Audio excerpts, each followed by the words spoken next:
Today on the podcast, I had Annie Yatch. Wow, you guys, get ready to have your mind completely melted. Annie is not your traditional CTO. She's a chief transformation officer that works with investors, business owners, and entrepreneurs. Her superpower is uncovering things in your subconscious you didn't even know about. Things that are preventing you from growing your business, increasing your net worth, being a better leader, being happy, fulfilled, healthy. In this episode, she helps me dissect my subconscious live. So you're going to get a kick out of that. I have so many action items from this conversation that'll have an immediate impact on my life and in my business. In a world with either too much therapy or not enough therapy, you're going to love Annie's structured approach to identifying what's really holding you back. So without further ado, Miss Annie Yatch. Welcome to the Real Freedom Podcast with your host, Ryan Weimer. Today, I am absolutely tickled. I cannot wait for this interview with Miss Annie Yatch. Annie, how are you?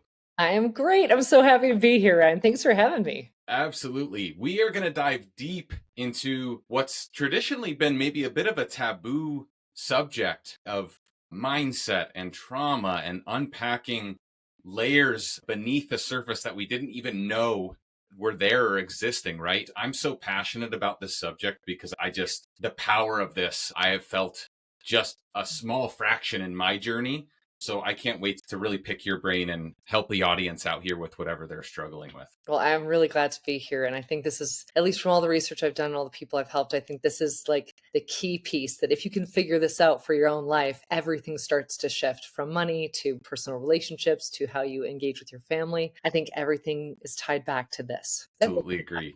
Wonderful. So on this podcast, we always like to start with, what is your most beautiful failure?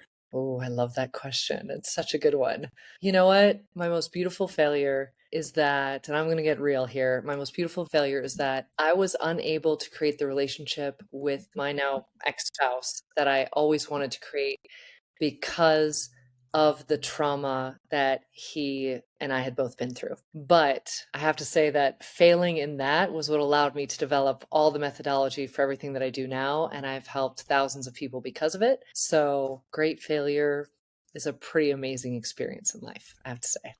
Thank you for being vulnerable and sharing that. Of course. What kind of process does somebody have to go through mentally to turn a traumatic event in their life or something that holds maybe negative power inside their head or negative bandwidth, and then turn it into a positive, just like you said, of being able to impact people or really fill up their bucket? Well, I know this might sound a little bit, simple, but I found that in order to manage a traumatic event that you've been through, you first have to look at what's the lesson that I'm taking from this traumatic event. Because so often, like in therapy, people will talk about their trauma over and over again, and it basically just builds the same loop or the same neural pathway. So there isn't a lot of change that's expected there. But in order to move forward from it, you don't have to go back into the experience. You just have to go back to the lesson that you learned. And then I think there's a lot more to that, but I think you also have to add in forgiveness, because there has to be a good level of forgiveness for yourself and forgiveness for the experience in order to move forward. Because if not, we get stuck in,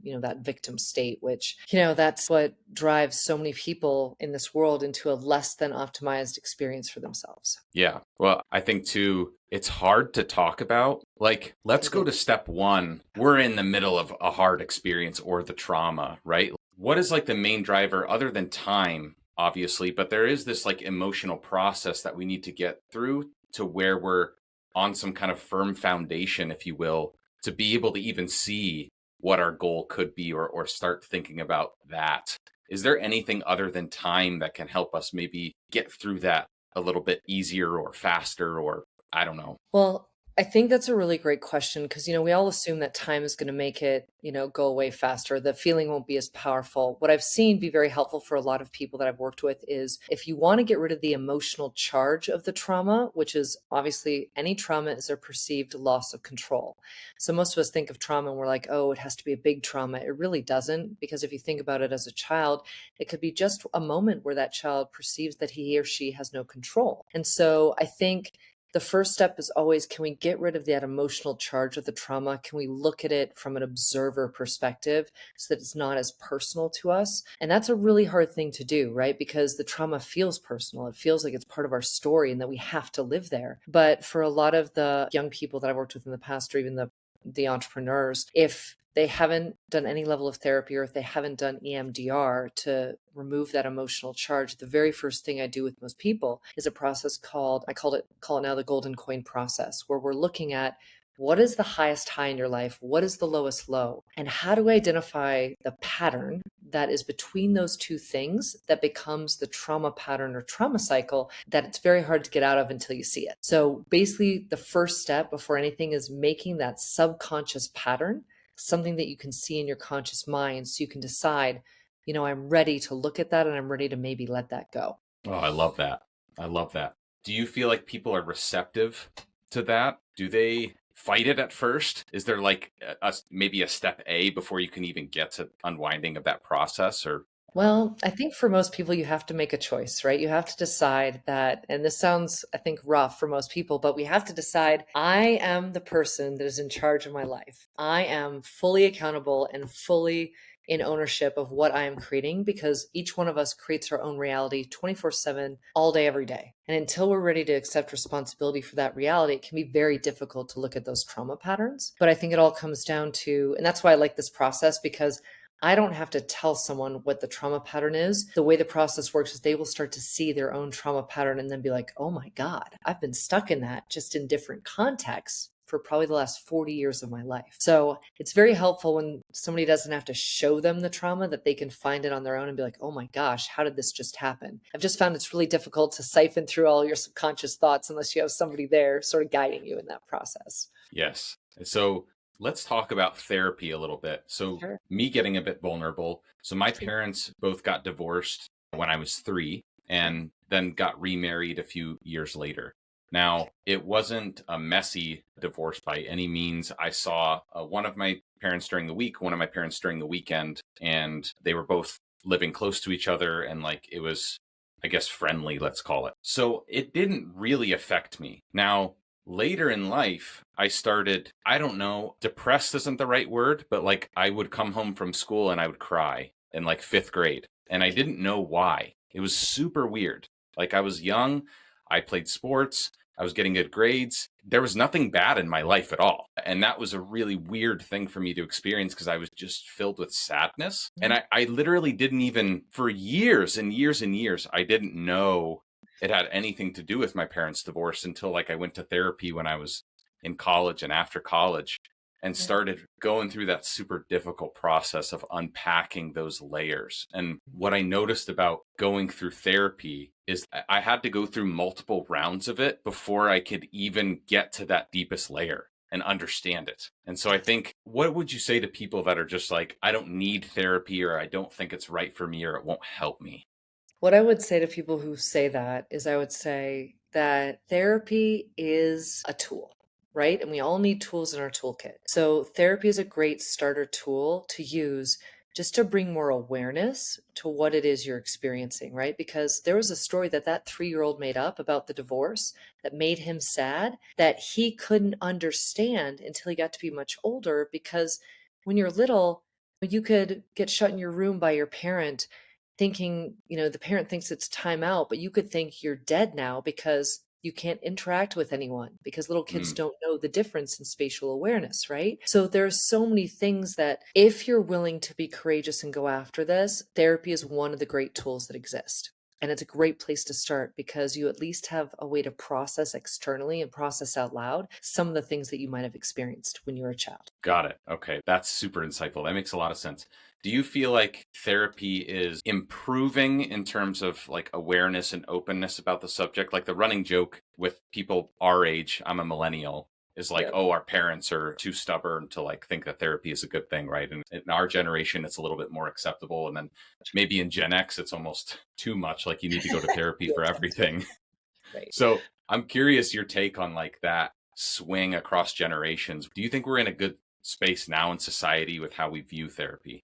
I think it all depends on the person, really, how we view therapy. I think that, I think as a society, we're having more challenges with mental health. And I think that therapy, again, is one of the tools for that. But I also think that there are so many other tools that can be used that are pretty significant as well, depending on the health of the person. So for me, I think the thing that was frustrating for me when I was in therapy with my ex, and then because we did a lot of work on our marriage for probably 15 years, the thing that was difficult for me was it seemed like we were always talking about the same things, but we never had an action plan. We never had a way to move forward. It would be like we go to therapy, we talk about the issues we have with each other, and then it would be like, well, why don't you guys work on this one thing? And we would leave, and on the way out the door, Max would be like, I don't really want to work on that, and I don't really think it's relevant, and I don't really know why we're talking about it because we talked about it in every session for the past 10 times. And so my goal really has always been, how do we make therapy, if we're going to do it, if we're going to talk about these things that have caused us some trauma, how do we do it in a way where we can get to the root of it as quickly as possible and then immediately put action into place? And so a lot of the people that work with me are like, an hour with you is like 30 years of therapy. And I'm like, well, yes, because we don't have time to spend hours and hours in therapy all the time. It's great to talk to someone. I think it's so important, but we have to get to the bottom of what the cause of all of it is and then immediately change the behavior. It's the behavior change that makes the big difference in our lives. But we don't see a lot of that sometimes coming out of therapy. And that's why I Yeah. think there's so many other good tools.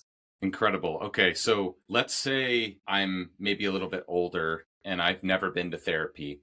And I've been through some hard stuff in my life, though, and I carry that with me. Is it like, do we try to uncover the deepest trauma first? Maybe there's multiple things that have happened to me in my life. Is it useful to just kind of go a blanket approach, just and group trauma into one bucket? Or do we really need to find like each and every source and work on those specifically before we move to the next one?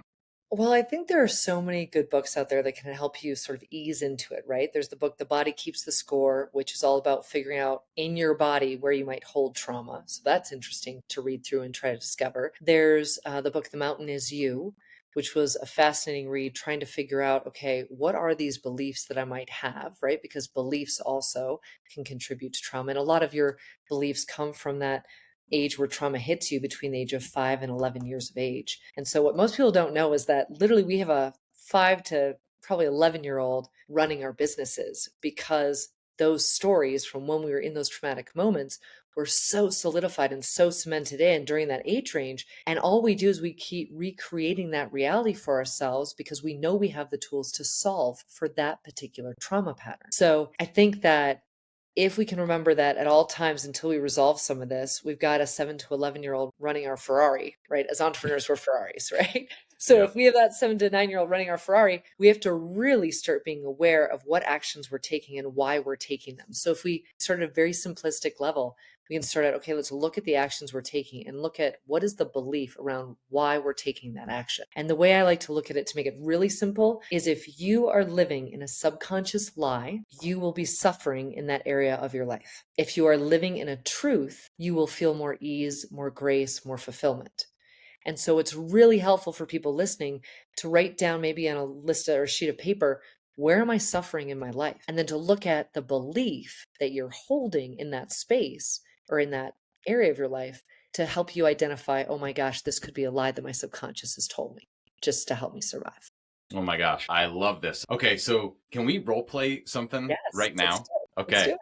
so here's actually a real struggle that I've had that's hit me pretty deep. I'm going through, in business, you have lawsuits and not fun things that you need to deal with, right? There is Yes. a particular one that Okay. it's not even about the money. It's changed my perception a little bit of people. And so, Okay. like, I want to believe that people are inherently good and do the right thing and want to help each other. However, lately, obviously, because in my mind, I hold negative consequences or negative things that happen to me in a higher weight than positive things, right? So if I have 10 positive things that happen to me, but then one negative, that's going to like cancel each other out, even though it shouldn't, right? Right. It's going through this process. It's now every time I have a difficult or confrontational conversation with somebody, I automatically don't trust them. And so it's almost like an abused dog type of thing where like I always now my assumption isn't to trust someone, it's I don't trust them and I'm looking for a reason to trust them. I hate that I feel like that because I don't want to. It makes me feel like I have maybe just a tainted look on humanity. Like I want to live in a world of good, and feel good. Right. So, what would you take away from that as something I should work on? Well, the first thing I would tell you is that obviously there's suffering there, right? Yeah. Because you've created a reality where you don't trust the person, you're looking for a reason to trust them, which means you're in distrust more often than not, right? And what happens in trauma patterns is they try to isolate you either from something higher, like higher power, or they try to isolate you from yourself, or they try to isolate you from other people around you. So we know this is a trauma pattern because you're isolating yourself from people around you, right? You're choosing, I have to keep myself safe. They're over here, I'm here. Right Mm, now, if I was looking at this, the first thing I would think is, okay, we've got to rewire this. We've got to unravel this for you. Because if not, you're going to spend most of your life walking into scenarios with energy that is shut down. And as we know, energy is what allows for opportunity and abundance and possibility. Right. So the very first thing I would want to know is, well, I'd probably share with you the formula for connection, because if you have a formula for connection and you can live into that formula, which is a foundational truth, then it's going to shift you a little bit intellectually out of this lie. The problem, though, is when you are in trauma situations like what you just described, there's an intellectual way you have to handle it. There's an emotional way you have to handle it and get after it to unravel it. There's the somatic, which is in the body, process you have to let go of. And then there's the neurochemical side. And the neurochemical side is the side where you've already created a neural pathway to not trust people in your brain. And you've been firing down that pathway so much that it's almost like a 4-lane highway. And what we would mm. want to do is we'd want to look at that 4-lane highway and start to redirect you onto like a side country road with a brand new thought. So usually the formula for connection helps supersede that thought. So the formula for connection is, in order for me to be connected to another human being, to get past trauma, I have to be authentically myself. I have to be vulnerable, and I have to give trust. So I have to have all three of those things happening in order for me to connect with another human being. So I would have you look consistently during your day. Am I in connection with this person? Am I vulnerable? Am I being authentically myself? And am I giving trust first? So we practice having you give trust first intellectually, even though that's only one part of the four, because we have to start somewhere. Does that make sense? It makes a lot of sense. I love that. As you were speaking, I was thinking about the applications already that I could do for that. Let's talk about self talk. Sure. So, as I'm going through this process, my mind is already thinking about things that I could do. It's hard to always have positive self talk, Correct. but it is powerful beyond measure, I think. What are some applications of self talk? Like, how do you describe self talk to people? Well, I think the thing that I've noticed about self talk is I talk about almost like a reframe, right? So any negative thought that comes to my head, I'm as quickly as I can trying to reframe it to be something that is on purpose or positive, right? Now, it doesn't mean I don't sit in emotions that are difficult. I do for sure. But we get stuck in a lot of what I see the most of with entrepreneurs is self doubt and self questioning, right? No, we're never overanalyzing in a positive way, right? We're always overanalyzing in a negative way. So for self-talk, I talk about it more as we're going to reframe it to a truth. So the one question that I have everybody ask themselves as I'm doing coaching is I say, okay, the most important question of your life is the question, what do I want to be true?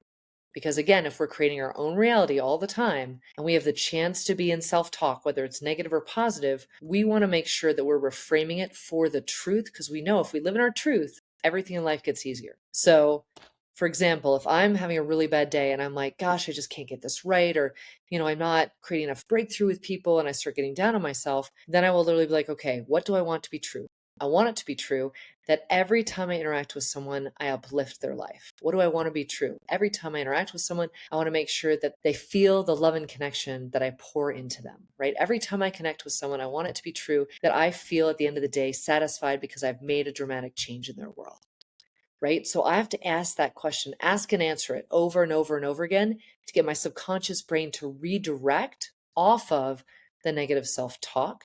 And then I have to live in that other reality, almost that parallel reality of the feelings of what it would be like to live in the truth. So I think a lot of people miss the feeling part. We're not here to like immediately intellectually change our self talk. We're here to create like a secondary reality for ourselves where the emotion of the truth we can feel. And if we can feel that, then we can live there.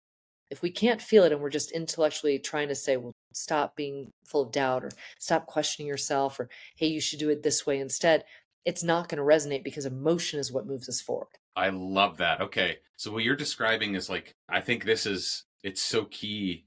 A lot of people, when they have that self-talk, it's either positive or negative, right? Right. And it's black or white. And what you just described is like, no, we have to create a bridge A bridge. towards another reality so that we can get there. But Mhm. it's not going to be black and white. It's a journey, and we It have is to a journey create of the life. bridge.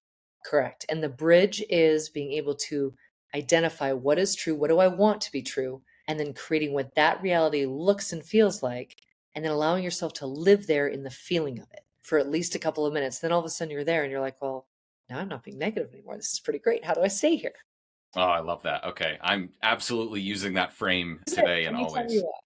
Anytime you want. I love it. Okay. Earlier, you were talking about 5 to 11-year-olds have some type of trauma and they carry it with them. With the people that you coach and come to you, obviously they're coming to you because you're an expert. If you were to look at across all the industries that you've worked with and all the people that you've worked with, are there people that just have no trauma, or does everybody carry some varying degree of trauma with them? So the best way to answer this is, and I know this is going to be a little out there probably for your audience, but Love it. from what I've observed for 15 years, when we were born, we were like in complete connection to whatever our higher power is, right? Some might call it God, some might call it source, some might call it higher self. We're in complete connection to that. And as we go through our life, we get shifted off that center point by all these different moments where we don't have a perception of control. And as we get shifted off those center points, we have these beautiful lessons that then end up being the gift that we're bringing to humanity and to other people in our life. And we spend our whole life after those shifts in our early days reshifting so that when we end our life, we can be in direct alignment again. So I know that sounds very strange, but I fully believe we come to this experience because we want distinction. We want to feel both ends of the spectrum. We want to feel the love and the hate, the sadness and the happiness. And the only way to do that really is to go through traumatic experiences. So I do believe that every single person has some level of trauma. It's not that it's big and little, there's just trauma, right? It's just perceived losses of control. But if you can identify what your trauma is, you actually at the same moment can identify what your calling is and what the lesson, the greater lesson is for you to bring to the world. Love that. Okay. That was deep. That was Very deep. deep, I know, and it's a little out there, which I completely appreciate. It's just the pattern that I've seen from all the years of all this work. No, it makes total sense. Applying that to your coaching and entrepreneurs in business, Hmm. just for the listeners, like what are some examples? Let's say I'm unwilling in my current state to address trauma in my life and I'm carrying something with me from my childhood or from some kind of relationship or something. How can that negatively impact my business? What are some examples that you've seen Oh man. in business? All right, you ready for it? Let's get after Let's this one. go. This is big. So if you think about being an entrepreneur to start, we are willing to deal with high risk all the time. And we're willing to constantly try to manage chaos, right? The only way we can do that is if we have trauma in our past that makes us feel like managing chaos is a good thing and that we're really, really good at problem solving, right? So almost every entrepreneur, well, I would say every entrepreneur I've ever met has a traumatic pattern, right? Now, the key things that I've noticed is, especially for entrepreneurs, the trauma pattern that you are in will cost you money, it'll cost you relationships, and it will cost you your family. And so, what makes me sad is that almost every entrepreneur who finds me over time, they're coming to me because either their business is it's stagnating, right? It's like hit a ceiling, it keeps bouncing off the ceiling, but it can't move higher, or they're in a relationship and the relationship is being destroyed because they've been a workaholic most of their life and they haven't figured out how to balance, or they don't have a good relationship with their kids and they really wish they were more connected to their kids. And so, just to give you more specifics of that, I had one gentleman who came to me and he talks about this all the time on his podcast, how he had a fear of death because when he was 15, his dad died. And his dad only ever made a certain amount of money his whole life. And so, in his subconscious thought as a little kid, he thought to himself, if I make more money than my dad did, I will die. So every time he got close to making over a set amount of money, he would get deathly ill, have to go to the hospital. His subconscious brain was literally creating insane sickness for him just because he thought if he went over that number in his head, he would actually die. So we did some work on the trauma. We were able to identify this. And then he was able to take his company public. He has made a lot more money now. He's acquired a ton of businesses, and he's literally like, if we hadn't worked on that one story, I would still be living it. So that's one Wow. example. That is fascinating. That's Yeah, I mean, fascinating. there are stories after stories after stories. I mean, one gentleman had a $9 million mistake he would make like every 3 years. And he's like, why do I keep making these huge mistakes around money? We identified the pattern that he was trying to prove himself all the time instead of doing the due diligence. But his subconscious brain would push him to try to prove himself in a certain way. So he'd sign without really doing all the research. So once you identify that, from now on, you hire a team of people to do the due diligence for you. And now he's acquired a lot of companies. So it's so eye-opening because we can never see what that thing in the subconscious is. We can't see it because our subconscious runs 11 million data points every second, and the conscious brain only runs 40. So to pull something from the subconscious would take almost like an act of divine will for that to be pulled up, for you to be able to understand what the connection is. That's why I love what I do, because every day it's like uncovering an incredible jewel, and the person's like, oh my God, I totally see it now. And I'm like, well, now that we see it, we can change it. That's so interesting. Oh, Yeah, that is wild. As entrepreneurs, we're inherently driven, right? yes. And pain is a more powerful motivator than gain. Yes. How do we find that right balance? Like what I've noticed about myself, sometimes I will purposely put myself in pain or some Yes. kind of scarcity because I've noticed it brings out the best performance in myself. And I think most humans are probably like that. Now, I don't necessarily think that that's a long-term formula for success, but like, how do we find that balance between inducing some amount of pain or being uncomfortable in our life, but not going so far overboard that it just becomes like a daily thing and it impacts other parts of our life? Well, I think the pain question is a good one because everyone has their own level of pain that they're willing to suffer. So the thing I've noticed about entrepreneurs is you will suffer and you will use negative fuel to move you forward until eventually that program doesn't work anymore. It makes Mm, you too miserable. There's too much suffering. It's ruining too many relationships, or it's destroying your team's performance in business. Because that's something we didn't mention. But your team's performance in business is directly linked to whether or not you resolve your trauma pattern, because you will attract people in the same trauma pattern as you onto your team, and then everyone's stuck at the same level because the entrepreneur will keep jumping back in to try to save the ship. And the entrepreneur creates that because being needed is part of a trauma pattern, right? And so they're going to feel needed when they jump in to save the team. But I think that pain question I noticed with a couple of like former NHL players and former professional athletes that I've worked with, they typically have created pain and suffering to propel them forward because of a hypercritical parent. It's usually the father that's incredibly critical of them at a young age. And so they create in their mind that I'll show him, or I'll show the person that told me that I couldn't make it. And they use that as negative fuel, and they create good success on that negative fuel until something else in their life starts unraveling. And so yes. typically it's the business side. You can, drive towards a good amount of money, extreme good success, but then all of a sudden everything else in your life is falling apart. And so I would prefer that people do more of this work before they get to that point. But sometimes, since everyone's pain level is customized, everyone has a higher, has a different tolerance for pain. Sometimes you just have to go through it until you hit that wall and you're like, I can't do this anymore. And that is also you recognizing it's me. This is me that I have to change. That was going to be my very next question. Is like, I sometimes will throw so much stuff on my plate and try to do a bunch of things because I want to see what breaks and what fails. Because I want to, for me, that's like a faster way to come to that conclusion than kind of slow Mm. playing it. The problem is the There's some consequences are way more severe, right? correct. So how can somebody like systematically figure that out? Because what you're describing is like the term we use is chip on their shoulder, right? If Yes. someone's got a chip on their shoulder, it's because they're using some part of their life as this like negative fuel, but it's short-lived. So yeah, like how do we find that right amount? Well, I think what I've seen the most is that once a person can identify why they're using the pain as their negative fuel, they can then be so aware of when they do it that when it comes up, and I'm thinking of one gentleman in particular, he went through a lot of pain in his life, and pain became the only thing that made him feel like he was being successful. Hmm. And so once he identified the trauma pattern of the pain and how it would show up, now he knows when he goes into the pain, he's trying to sabotage his ability to create money now, because it reaches a point with all the pain where the pain or negative fuel becomes a self sabotage. So Again, it's that cycle, identifying the cycle and being able to say, oh my gosh, look, I'm in my cycle again. And then deciding, I don't want to be in the pain because I know the pain only gets me so far. And I hate using this word because it's overused, but like if I can get into acceptance and compassion around the pain, I can still feel the pain, but I want to have acceptance and passion for it. I don't want to make it bad. Then I can get into my heart space, which for a man, the hardest journey is going from the head to the heart. If I can get a man into the heart space, then he can start making decisions that resonate at a higher level with his higher self, where he wants to go in his life, what his purpose is, and then it changes the game. I think when people are in a lot of pain, it's because they don't really understand their higher purpose.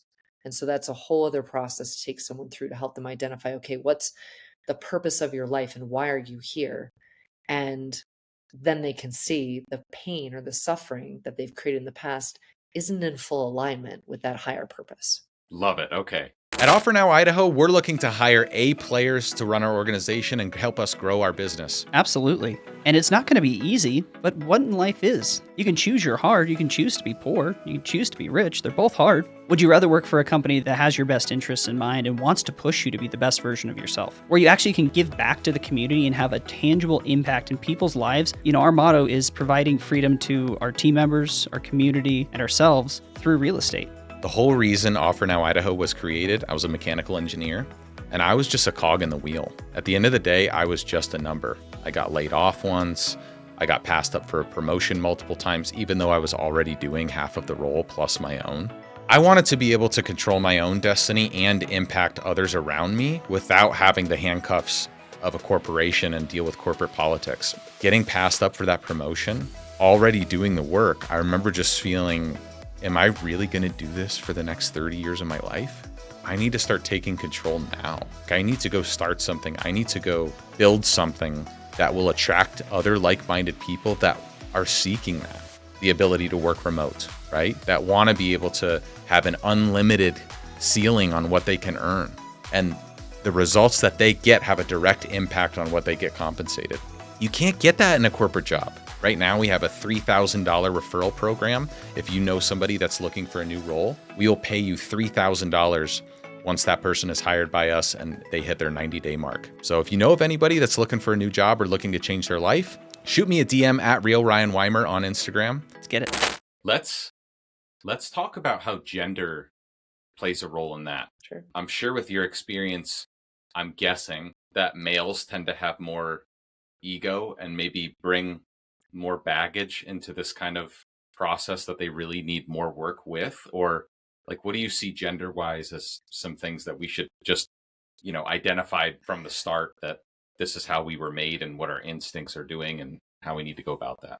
Well, I don't know if it's completely based on gender. I can say it's based on the past 15 years and the people that I've worked with. And I would say the majority of the people that I've coached have been probably 70% male and 30% female. What I've noticed is that for the women that I work with, we spend a lot of time getting them out of victim mode, which is where you blame other people for what's going on in your life. Because when you go through becoming a mother, there's a significant change that occurs. You sort of lose your identity. You have to figure out who you are again, right? So that's a pretty significant traumatic event, let alone anything that happened earlier in your life. For the 70% that are men, there are some people right off the top that I will not work with because the ego is too much and they're not willing to really look at themselves, nor are they willing to do the work. And so that skims people off the surface. But for most men, I find that there are typically a couple of big things to be aware of. There's this idea that who they are as an individual is not enough, that they have to provide more or do more. And this is similar to women as well. It just shows up in different contexts. But for most men, and they also tend to sacrifice themselves, much like mothers do, for everyone around them on the provider side. And so a lot of the men I've worked with, they've grown up either in a single mom household or an overly critical father household. And those two different traumatic experiences cause them to be extremely difficult and brutal on themselves with regards to self-talk. And so you have years and years and years of very negative self-talk that's built up, and almost this desire to show people that they're more than what anybody ever thought they were. And so when you have that combined with this feeling that they'll never be enough, they can go after money like it's more important than anything. And that's where a lot of the men lose their relationships or get to the edge of losing the relationship before they're willing to do some really deep work. So it's interesting to watch because both men and women feel like they're not enough, but the context of how it shows up in their lives is very different. For women, it's they will sacrifice everything in order to make sure their kids have a good life, but they will not allow themselves to go after the relationship they want or the business they want or the power that they want to create for themselves in their career.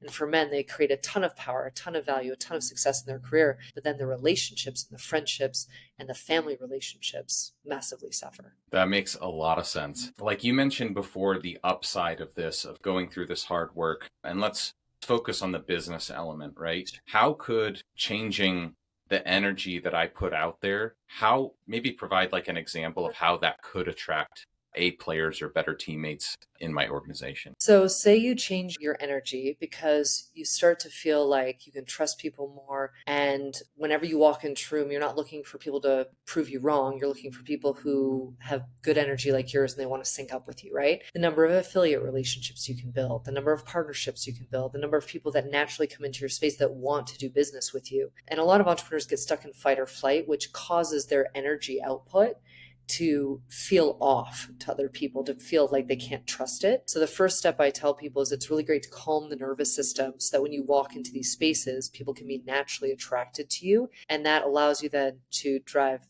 better relationships, better revenue. I think too, though, that in business, you have so many factors that come into play when it comes to your energy. I mean, your energy, if you're having rough energy, you could hire the wrong person, right? And then you're going to have costs associated with that. If you have bad energy on a given day, you could say yes to a deal that's not supposed to be like it's not supposed to work for you. It's going to cause you issue later with lawsuits. You can also negotiate lawsuits very differently if you're not in fight or flight. And Right. so I think that the biggest key for entrepreneurs that I've seen is first get out of fight or flight by going after the neurochemical side and then work on the trauma from there, because that gives you the biggest win possible. Because you're out of fight or flight, you're in a calmer nervous state, you're able to attract more of what you want. And everyone talks about abundance, but most of us as entrepreneurs don't think it's an easy thing to get to. It really is when your energy is where it should be. Because just to give you an idea, Ryan, when my ex-husband and I, we did a lot of work to calm our nervous systems because we were stuck at a certain revenue barrier for a long time, probably 8 years in business. The second we calmed our nervous systems, we tripled the revenue of our company. It was wild to watch the difference. And then people wanted to be around us. They wanted to do more with us. And we were just like, this is so wild. How is this happening? It didn't make sense until we looked back at the fight or flight that we had been in as entrepreneurs that was causing such a change in the neurochemistry. So energy is everything. Energy is money. Money is energy. Energy is love. Love is energy. Love is money. So the more you can sync up all three of those, the better your life gets. That makes a lot of sense. And I'm thinking about all the areas for improvement that I have as we're talking. Let's say I'm going through this process and I am taking action. I'm committed to improving my energy and getting vulnerable with myself. In that transition period, maybe there are decisions that I need to make that come up. And one side of me is saying, do this. Another side of me is saying, do this. And I'm guessing this is the old way of thinking, like the angel and the devil on either shoulder, right? The old way of thinking trying to pull me back into scarcity.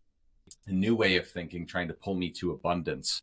What's maybe like a thought track or a frame I can use in that moment when I'm like, I'm just not sure what the right decision is? So it all goes back to that question, what do I want to be true? Right? Because if you're fighting the negative side that's trying to drive you into scarcity and the positive side, if you ask, what do I want to be true? 10 out of 10 times we're going to choose, well, I want this track. I want the positive track over here.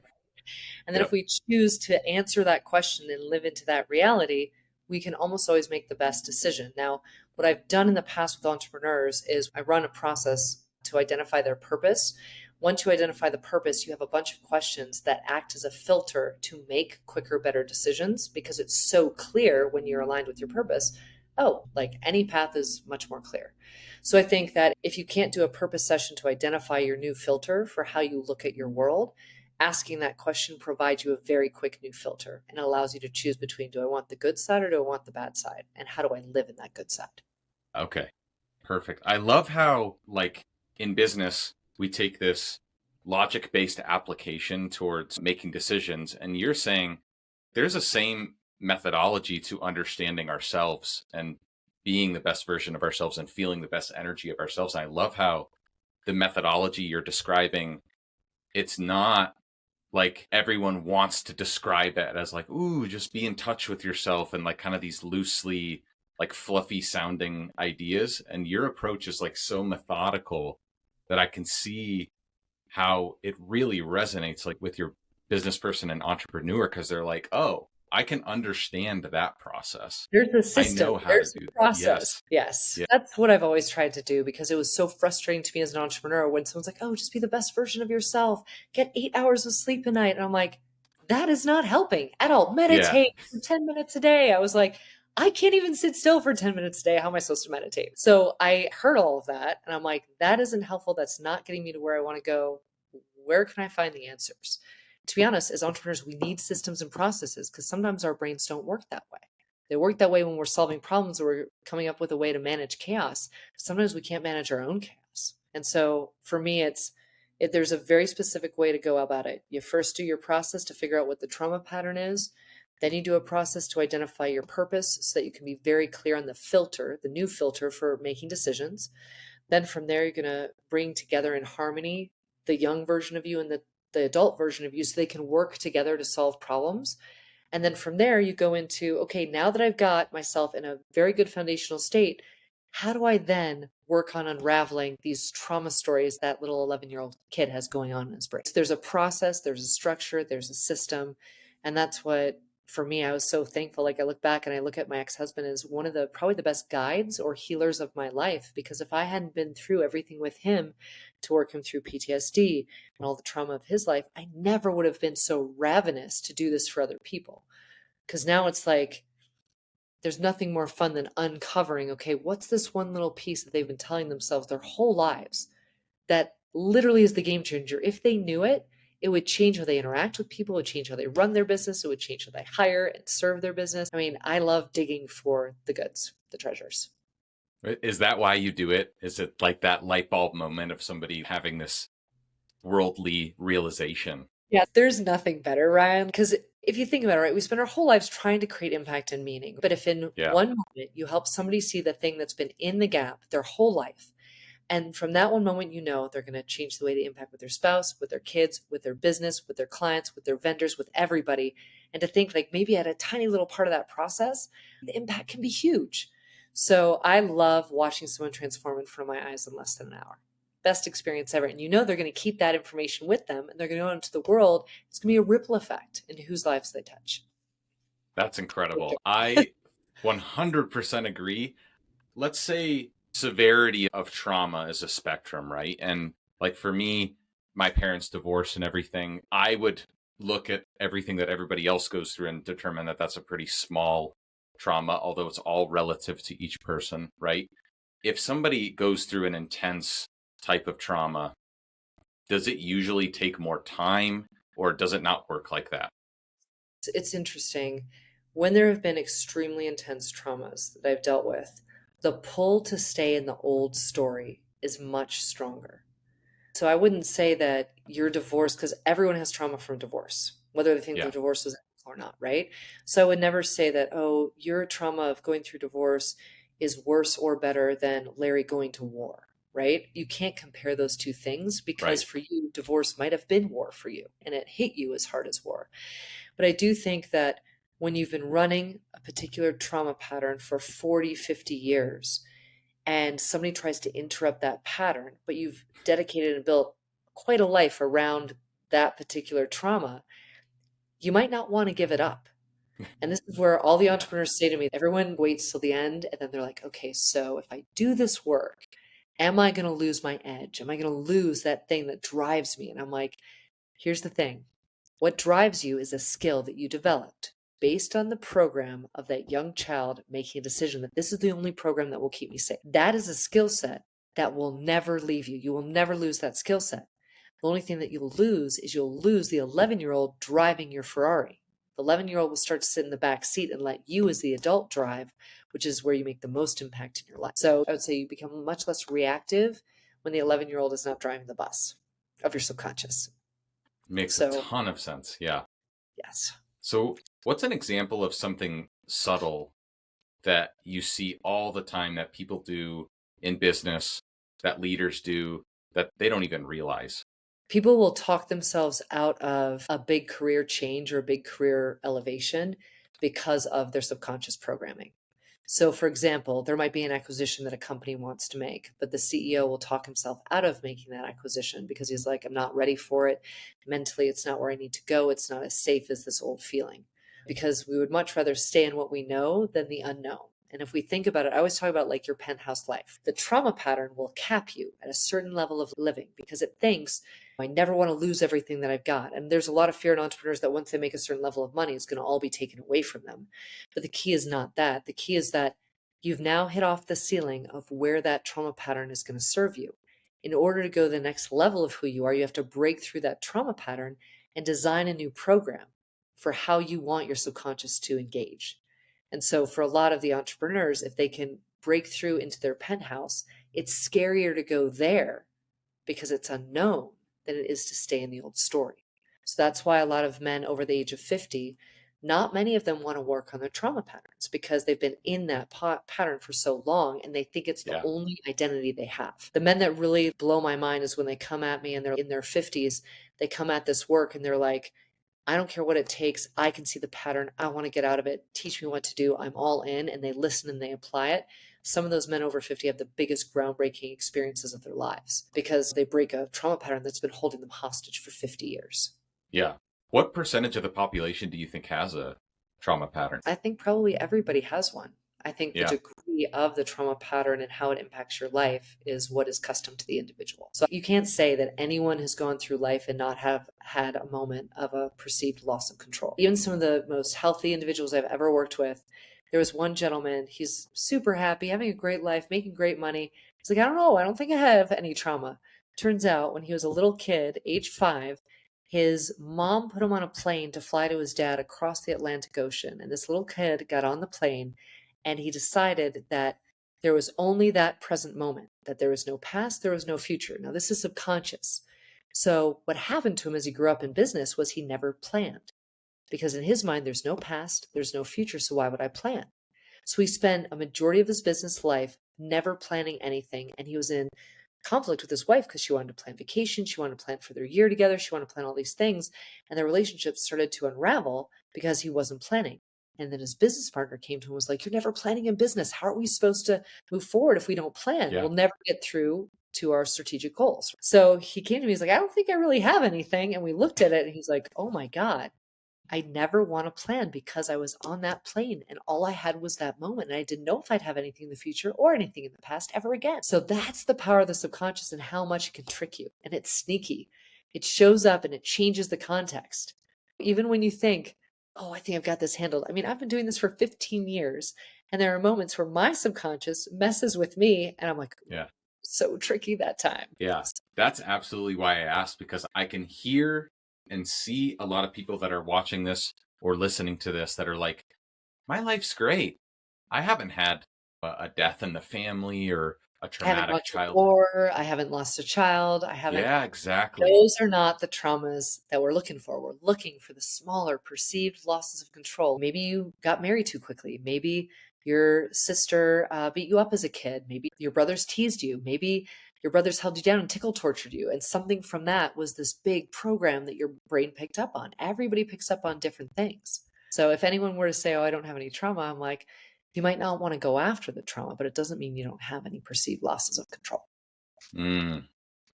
That is so true. So I think that's a really good action item for everybody on this call or everybody that's listening to this is think about, and maybe Annie, you can provide a frame for this, but if I'm listening to this right now and I'm like, that's a really good point.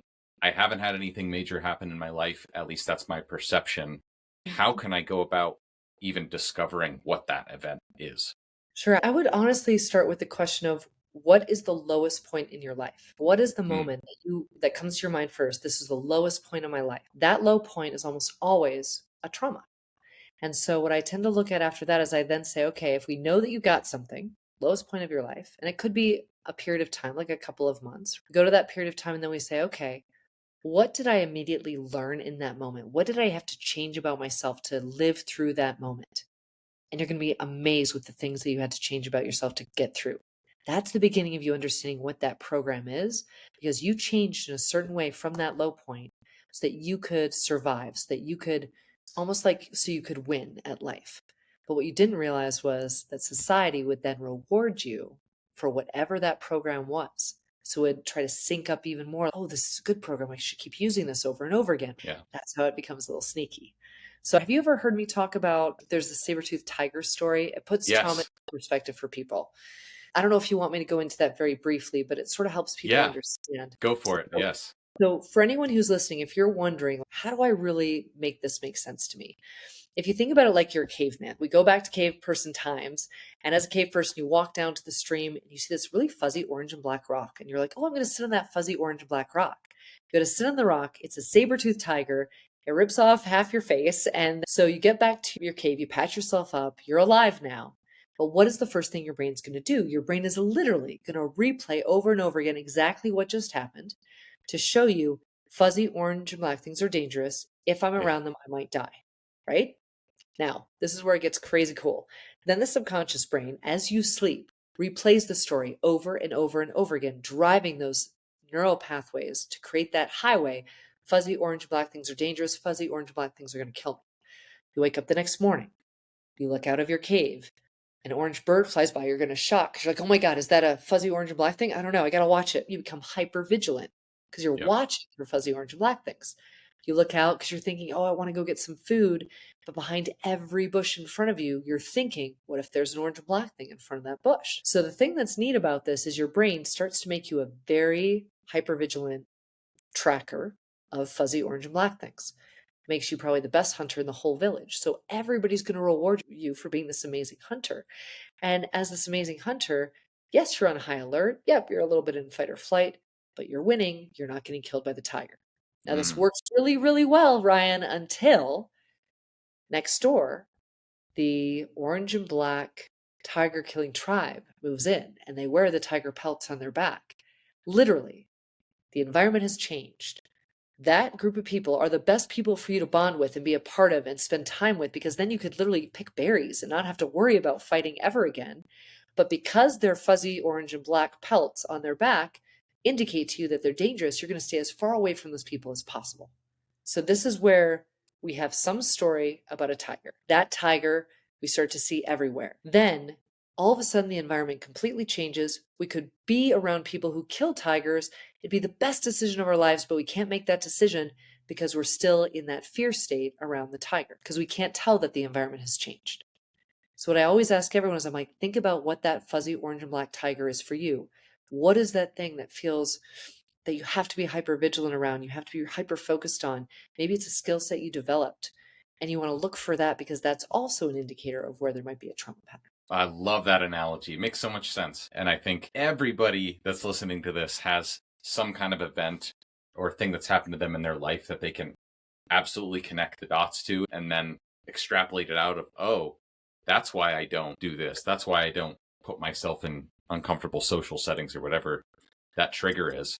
So, Annie, I'm all bought in and, I'm a business owner, or maybe I work with my spouse. I have a business partner. They're not as convinced. Maybe it's probably ego, or maybe they're not in a place in their life where they're ready to do that deep work and get vulnerable because it's too uncomfortable for them and they're trying to stay in that safety zone.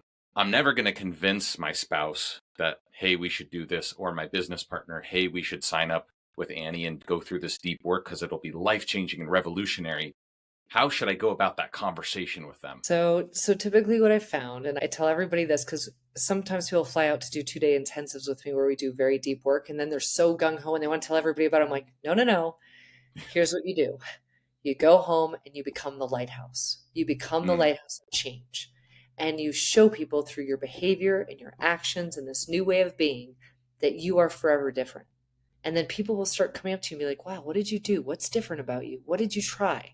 And at that point, when you have fully integrated the work that you have done, then you can support someone in going through their process. Because I think so many people have a great experience. They want to help others change, and they forget that they're still in the middle of doing some of this work. So I always tell everyone, be the lighthouse, don't be the tugboat. You can't tug people to their dramatic transformation. They have to make the choice, and everyone's timing is different. So it's their timing, not yours. And if it is a spouse, what I typically say is, listen, if we want to talk, I would love to talk to the spouse, and I'll I help her identify what the pattern is, but then it's up to her to make the choice, and she might not choose that now's her time. So I'm never attached. That's the best part of my job. There are so many people that need this work that if somebody comes to me and they're not ready, or they have too big of an ego, or it's not their thing, it's so easy to be like, listen, why don't you start with therapy? Or why don't you start with something else that could be helpful for you? Why don't you start with this book? And then people almost always end up coming back later on once they've done a little bit more work on themselves, or once their ego has slipped because something in their life has been impacted by the trauma pattern. Makes a ton of sense. Okay. That is super actionable, guys. If you're listening to this, absolutely being that lighthouse and being that magnet of showing people what it's like to come to that realization and live that daily and just have that energy be infectious around people. It's not going to be an overnight process, but I love just that analogy of being that lighthouse and being that sense of warm energy. Let's go to the opposite extreme. And I kind of threw Gen X under the bus earlier in this conversation about needing therapy for everything. There's this thing where it's easier to be a victim. And I think sometimes people are just like, something happens to them and they're like, oh, now I need therapy for everything. What would you say to that extreme? So, I worked with the Navy SEALs for a long time because I was married to a Navy SEAL. I worked with Navy SEALs, and then I worked bringing those SEAL mindset structures and systems to companies all over the country. And so, what I learned from the SEAL team and what Jocko talks about a lot is extreme ownership. So, the thing I wish that more Gen Xers would look at is, how can I take extreme ownership for my life? And how can I make sure that even when I have these moments of falling into victim, or I have moments of thinking that I have to do a ton of therapy, it's not the thinking that I have to do therapy or I have to try all these things to try to fix myself is the problem. The problem is thinking that you're broken to begin with. No one is Yeah. broken. Nobody needs to be fixed.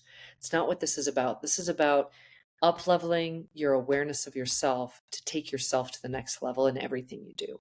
So I wish that this extreme ownership was something that we could hold on to more often than not, but some people are very happy staying in their victim state. So again, it's based on the person, based on the choices they want to make, based on the reality they want to live in, and many people like that victim reality. Yeah. Halfway joking about Gen X. Every generation poo-poos on other generations and like says why they're bad and life is too easy for them. And I think the irony of that is, as entrepreneurs, I know what fuels a lot of people. I'm not necessarily saying that this fuels me, but I know that entrepreneurs will say things like, I'm doing this for my family. I'm doing this to create generational wealth. And it's funny how when it happens and their kids' lives are easier and better, and their kids' lives are easier and better, and then we kind of shun them because life is too easy. And it's like, well, that was exactly what you said that you were trying to achieve. Well, So Ryan, I gotta tell you vulnerably, right? My ex-husband and I, he was a Navy SEAL, right? We're both business owners now. We have determined that we have, well, in his words, we have loved our children too much, because our little guy came home the other day from school and he had done something that was pretty rough. He had basically lied to his teacher, his cello teacher, and told his cello teacher that he didn't have his cello for 5 months straight. So he couldn't practice. Now, we were taking him to school every day with the cello. And when I asked him, I said, buddy, why would you lie about this, when I showed him the email from the instructor? And he goes, and I said, why wouldn't you want to take the test to get better at your cello? And he's like, well, mommy, I feel pretty loved. And I'm like, it's just a test. I mean, it's not going to tell me anything I don't know. And I literally looked at him like, you either done something very right or something very wrong, because in our world, we needed the trauma. The trauma is what propelled us forward. But these little souls, it's so interesting to watch. And he's only 10. But he is looking for areas of his life where he can impact other people. He's not necessarily looking to impact himself as much as we all were from the trauma patterns. So I don't know if we're doing it the right way, because from early on, he's heard me talk about these things. But I think that it is definitely interesting to watch how in our generation, and I think in the generation before ours, we were more focused on, we have to suffer, we have to be in pain, we have to, only if we're in suffering and in pain and we delay gratification will we ever get where we want to go. But I think once I hit 40, I determined I needed to redefine success. Success needed a new definition. And most people think that success is going after a specific goal or getting to a certain revenue number, but it's not. Success is actually a feeling, and you can feel successful every single day if you change your definition. So I hope it's okay that I'm going to share with the people who are listening. If you can redefine your life and think of success as an optimized daily experience that you sustain over time and start looking at your life through that lens, and creating, what do I want my optimized daily experience to be? You're going to feel a whole lot more fulfilled. And you're also going to experience more wins in your life. So that's just something that I think hopefully no matter what generation you're in, you can take that and use it and make your life what you want it to be. Because we only have really one chance here, right? So might as well Yes. make the most of it. Learn as much as you Well can. said. Well said. I love that. In terms of one of the easier levers to pull, changing our environment or adding things and removing things from our environment. I don't know if it's going to another location, if it's maybe sticky pads on my monitor. There are subtle tools or tricks that can help us be more open to this and like catch ourselves when we feel ourselves drifting into that subconscious Well, zone. when I run a purpose session with people, I think using the questions there to define your filter, those questions are really powerful because then whenever you want to make a decision, you're going back to those questions and asking yourself those questions out loud. So that can be very profound. But in order to shift the subconscious, it is really helpful sometimes to change your environment.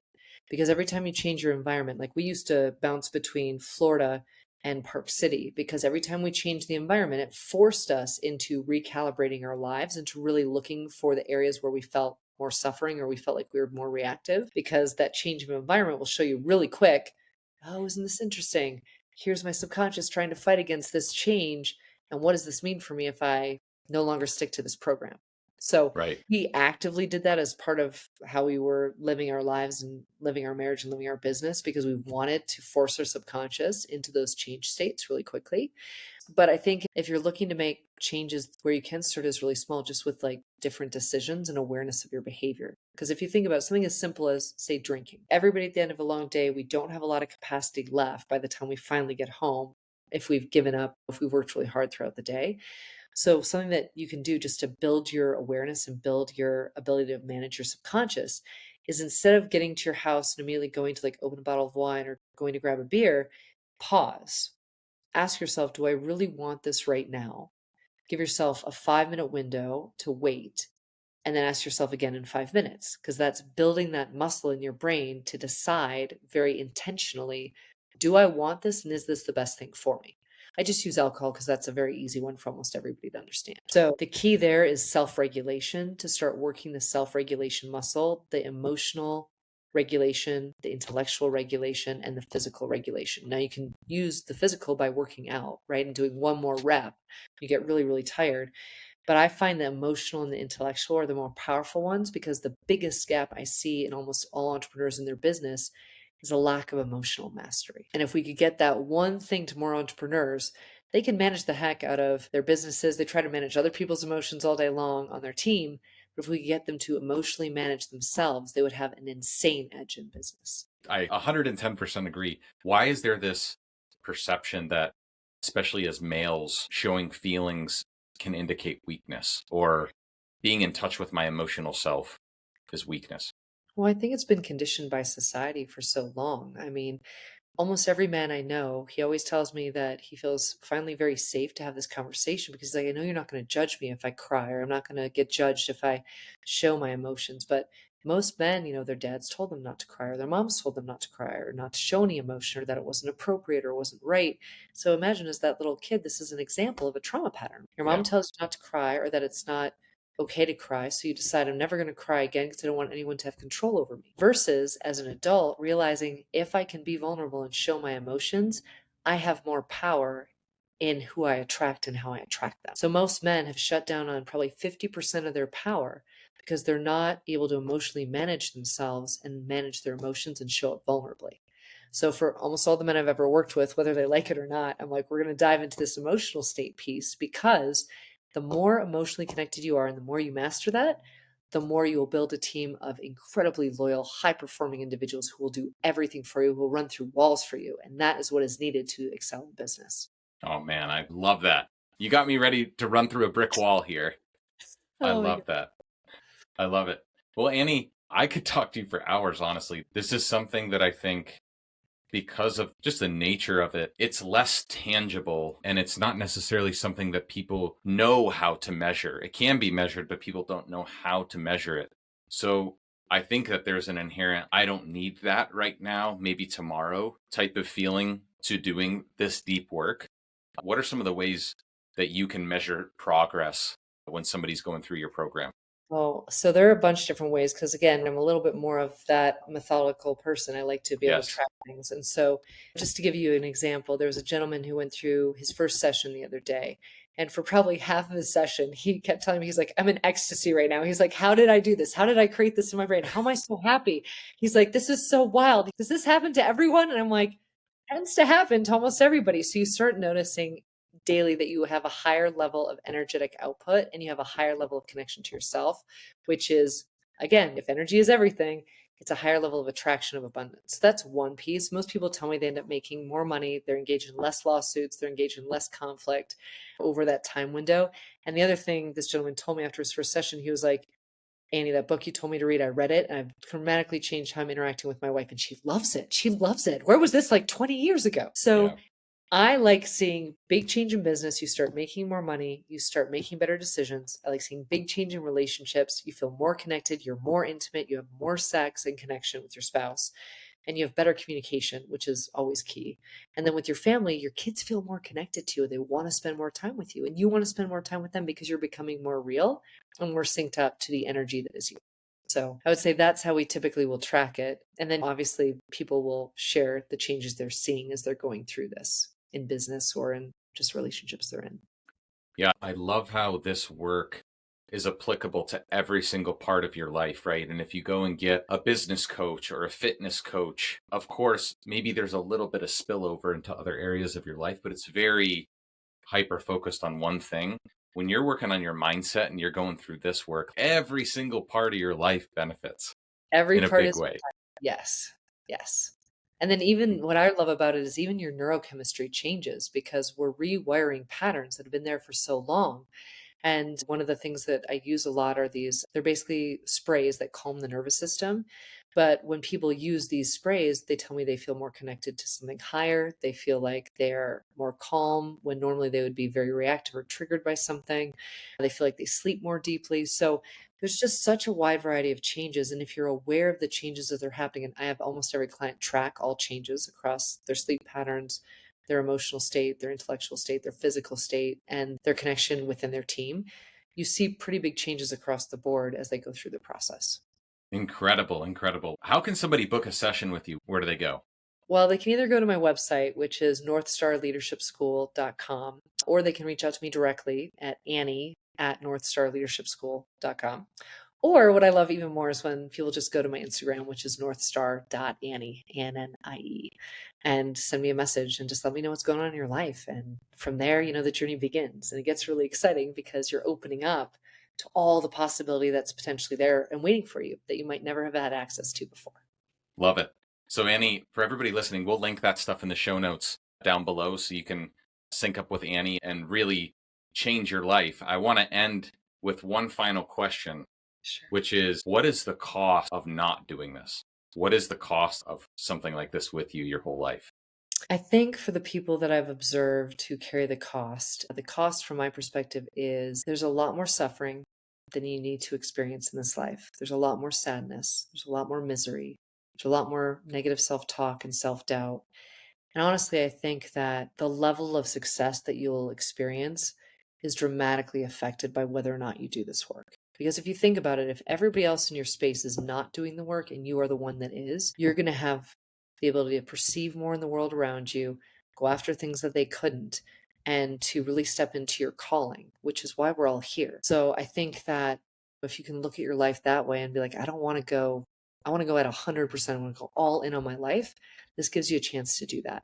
For the people that get stuck and they're not able to, maybe in this version of their life, they really want to experience suffering. I've seen that. A lot of people are really addicted to suffering and addicted to the pain and addicted to the victim feeling. And until they're ready to let go of that, they won't make any change. Absolutely incredible, Annie. Thank you for coming on the show. And guys, I mean, I'm just giddy with excitement about just all the ways that I can apply this in my life. And I know the listeners will feel the same. So thank you so much for coming on the show. Oh, you're so welcome. And if the listeners want, I'd be happy to give them. I've got this PDF that gives you sort of rapid response tools to how to manage your state. So I can make sure that you have that too, just to give that to anyone who's interested. It's sort of that quick Sweet. fix, quick way to move their brains forward. Absolutely. We'll link that as well in the show notes, guys. Well, until the next one. Peace. All right. Thank you so much.